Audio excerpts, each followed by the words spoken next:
तुमने उनके षड्यंत्र को नहीं समझ पाया, तुमने अपने गुरु के शब्दों को नहीं समझ पाया कि जो गुरु हमें इतना चाहता, इतना प्यार करता, फिर एकदम से वो पलट क्यों गया, हमसे नफरत क्यों करने लगा।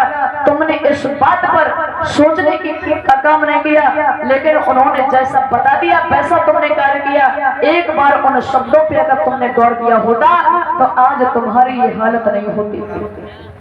अंगुलीमाल, तुमने अपनी बुद्धि पर जोर नहीं दिया कि जो हमें बताया जा रहा है उसका कारण क्या है, क्या वो सत्य है या गलत है, उसका तुमने कोई सोच समझ कर विचार नहीं किया और जैसा बताया वैसा ही तुम करने लगे।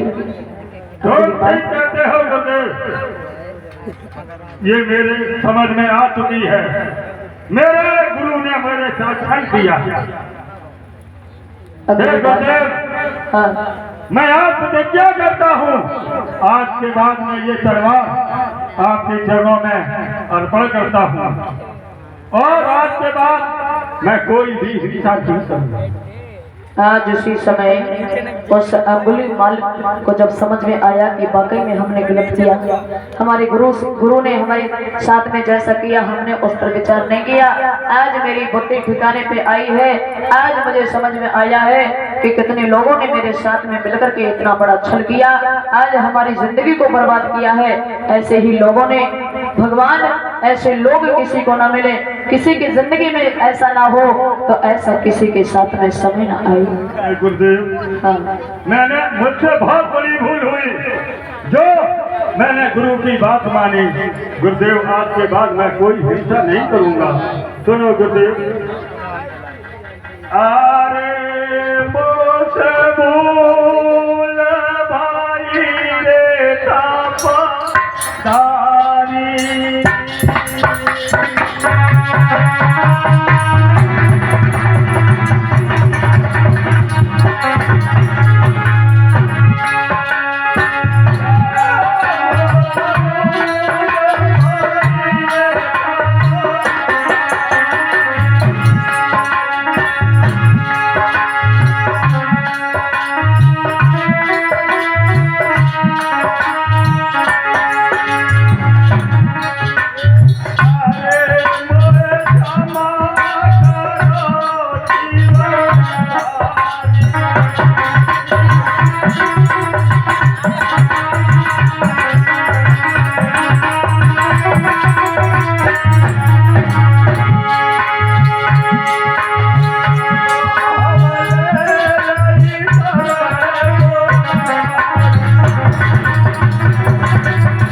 गुरुवन, आज के बाद में मैं ऐसी हिंसा नहीं करूंगा।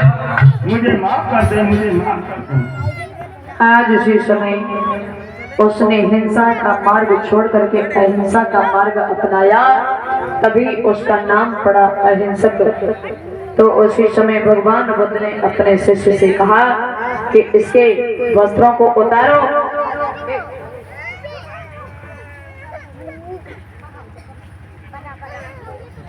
आज उस अंगुलीमाल को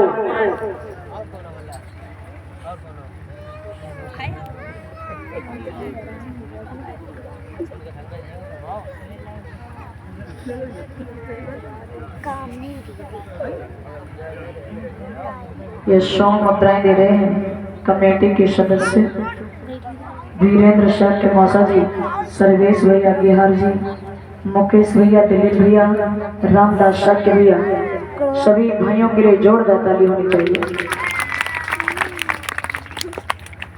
आज धर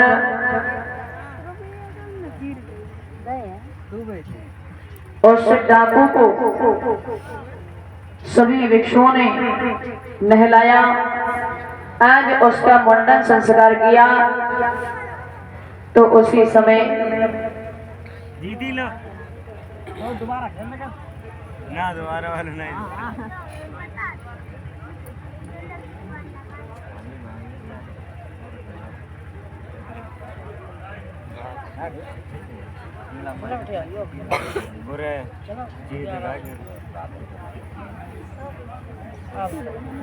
और ये 50 मुद्राएं दे रहे हैं गोविंद भैया डीजे साउंड सर्विस वाले विधि प्रवासी, इनके लिए जोरदार ताली होनी चाहिए। उसी समय उन साधुओं ने, उन भिक्षुओं ने उस अहिंसक को चीवर दिया है और उसी समय भगवान बुद्ध ने उसकी रक्षा करने के लिए रक्षा के तौर पे उसे एक रक्षा कवच बांधा, जो आज उसे रक्षा बंधन के नाम से प्रसिद्ध कर दिया। भगवान बुद्ध ने उसे एक रक्षा कवच बांधा अंगुलीमाल को, तो उसी समय आज वो डाकू से अहिंसक के रूप में विख्यात होता है। तो उसी समय भगवान कहने लगे हैं अहिंसक जाओ इस नगर में भिक्षा करके आओ। हे गुरुदेव, मैं इस नगरी में हमने बहुत अत्याचार किया है।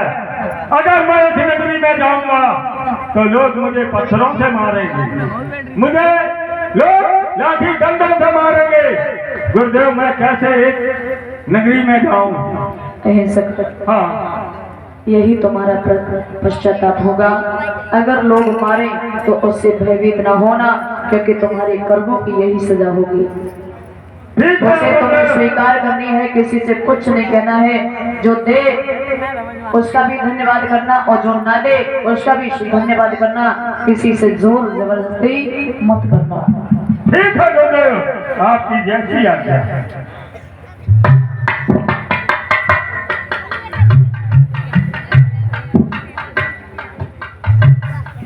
और जिनकी जैसी श्रद्धा हो वो दान करे। आज इस प्रकार से भगवान बुद्ध ने निडर होकर के उसका सामना किया। और आज अगर भगवान बुद्ध के अलावा कोई दूसरा भगवान होता तो कोई या तो तलवार चलाता, कोई चक्र चलाता, कोई धनुष से मारता, कोई त्रिशूल से मारता। यानी जो भगवान हुए उन्होंने सिर्फ अपनी रक्षा की है उन शस्त्रों के अनुसार। और भगवान को होता है कि जिसे किसी प्रकार का कोई भय ना हो, कोई डर ना हो, जिसका सामना करे पूरी हिम्मत के साथ में करे।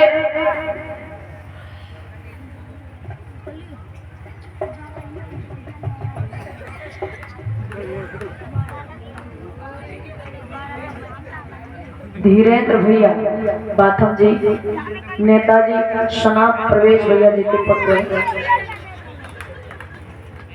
50 मुद्राएं देने हैं, तो उनके लिए जोरदार ताली होनी चाहिए। कहने का मतलब भगवान जो होता है उन्हें किसी का भय नहीं होता, किसी का डर नहीं होता, क्योंकि जो खुद में भगवान है तो उसका कोई क्या ही बिगाड़ सकता है। लेकिन जो अन्य भगवान हुए जिन्होंने सिर्फ लोगों की हत्या की है, वध किया है, तब जाकर के वो भगवान कहलाए हैं। जो रक्षक थे इस धरती पर, जो रक्षक थे तो उन्हें राक्षस बना दिया और राक्षस बना करके उन्हें मारने लगे। भगवान अगर होते तो अपनी वाणी के द्वारा लोगों को समझाते। अगर भगवान थे तो खून खराबा उन्हें पसंद नहीं होना चाहिए। अगर भगवान थे तो शांति का संदेश देते, लोगों को शांति से समझाते। लेकिन नहीं, किसी ने तलवार से मारा तो किसी ने त्रिशूल से मारा, किसी ने चक्र से मारा तो किसी ने धनुष बाण से मारा। यानी किसी न किसी की हत्याएं करके वो भगवान बन बैठे। जो भगवान बुद्ध हुए उन्होंने कभी जीवन में किसी के लिए एक सुई तक का इस्तेमाल नहीं किया। आपने कई एक फोटो देखी होगी भगवानों की, किसी के पास में तलवार है तो किसी के पास में चक्र है। अगर भगवान है तो उन्हें किसका डर है, किसका भय है? क्योंकि आदमी जब औजार उठाता है, शस्त्रों को उठाता, तो वो अपनी रक्षा करने के लिए उठाता। जब वो खुद में भगवान है तो उन्हें काहे का डर? तो ऐसे भगवान नहीं होते जो किसी इंसान पर तलवार चलाए या त्रिशूल चलाए। भगवान वो हुए जो निडर होकर के चाहे कैसी भी भयानक परिस्थिति हो उसको निडर होकर के शांत मन रह करके उसका समाधान करे। जैसा भगवान बुद्ध ने उस अंगुलीमाल का सामना किया, इतना खूंखार डाकू जो कभी किसी से नहीं डरा, कभी किसी के सामने नहीं झुका, ऐसे डाकू को सिर्फ अपनी वाणी के द्वारा भगवान बुद्ध ने उसे नीचा दिखाया। उसके अवगुण को छोड़ करके उसे गुणों का पाठ पढ़ाया, अहिंसा का पाठ पढ़ाया, क्षमता का पाठ पढ़ाया। ऐसे दयानिधि भगवान बुद्ध ने उस डाकू से एक बौद्ध भिक्षु बना दिया। जिसकी वाणी में ताकत है तो वो दुनिया का सबसे बड़ा राजा है, और जिसकी वाणी में कोई महत्व नहीं है तो उसका कोई मतलब नहीं होता। बोलिए भगवान बुद्ध की।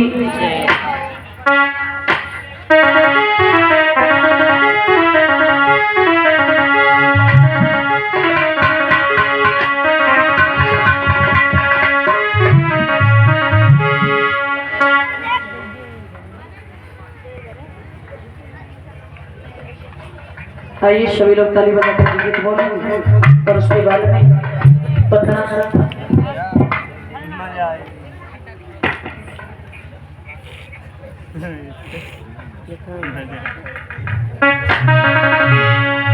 कि अमृत की बरिश बदरिया हर गौतम की दोहरिया,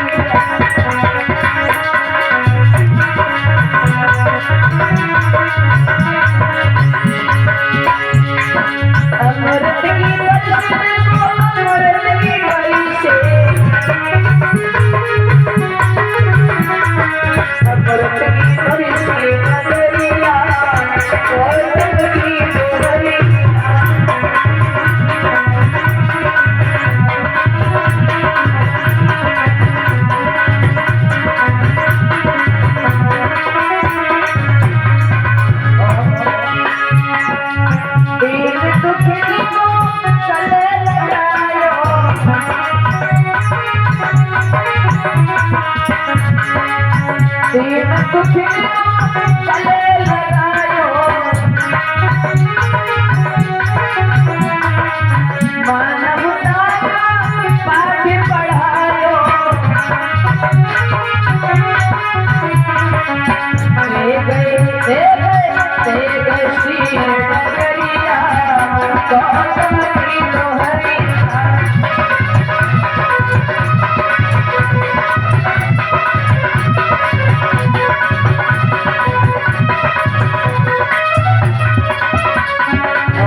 सभी लोग खड़े हो जाए। और कल वेद झांकी के माध्यम से दिन में कथा आप लोग सुनेंगे किस प्रकार से हमारे मसीहा बाबा साहब का कैसे उनका जन्म होता है। ये दिन की कथा में आप लोग वेद झांकी के माध्यम से देखेंगे। तो हमारी माता बहने जो भी दिन शेष है वो कल का दिन है। और हमारी इस कथा का भी अंतिम दिन होगा। कथा को है ना हमारो समझ लो। और कल हमारी विदाई होगी, तो जो भी उपहार के रूप में देना चाहे, कपड़ा दो चाहे कछू दो, अब जिनकी इच्छा आपका उपहार हमें मिलेगा तो हम याद करेंगे कि हाँ आपने हमें कुछ दिया है ना। हाँ, और 50 मुद्राएं दे रहे हैं प्रवेश शाक्य भैया, सनौत वीरेंद्र बाता भैया,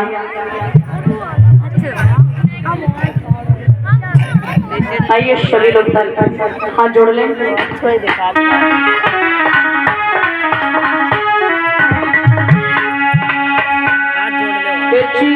बड़ी भारी बमरे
सुदोधन महाराज की, प्रजापति मैया की, नंद की, आनंद की, बाबा साहब की, चंद्रगुप्त मौर्य की, सम्राट सुगमहान की, सभी महापुरुषों की, सभी का मंगल हो। सभी का